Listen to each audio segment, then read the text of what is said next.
Qardaş, bir yana sual verir. Qurana and içmək olar? Allahın sözü kimi. Qurana kitabı qəstləyib and içmək olması yox.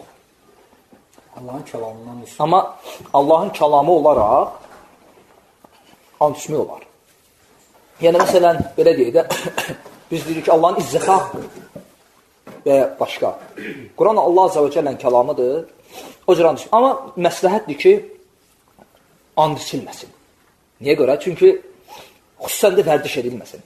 Çünki bizdə, xüsusən bizim dildə deyəndə ki, and olsun Qurana,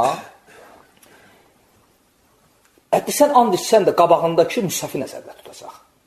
Ona görə yaxşıdır ki, bu anddan çəkinəsən. Ehtiyata daha uyğundur bu. Ehtiyac yoxdur yəni, and içmə. And içmə yəni. Sən salamatı budur. Çünki sən onsuz da and içsən, məsələn, biridir, sən üzrsən də. Birinə qabağındakını and içirsən, sən hətta qəsdin bu olsa da, onsuz da o başqa şey nəzərdə tutur. Kimsə and içəndə irad tutmuşam, belə, yəni necə irad tutmuşam, nəsiyyət eləmişəm and içmə, qardaş deyil, yəni canım deyə. O mənə qardaşına bilməlidir ki, olar, yəni o qədər də qadağa tutma.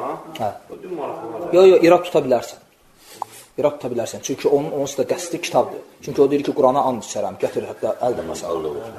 O müshafi nəzərdə tutur. Müshaf da, Quran da məxluqdur. Orada kağız, mürəkkəb məxluqdur. Və məxluqa and içmək olmaz.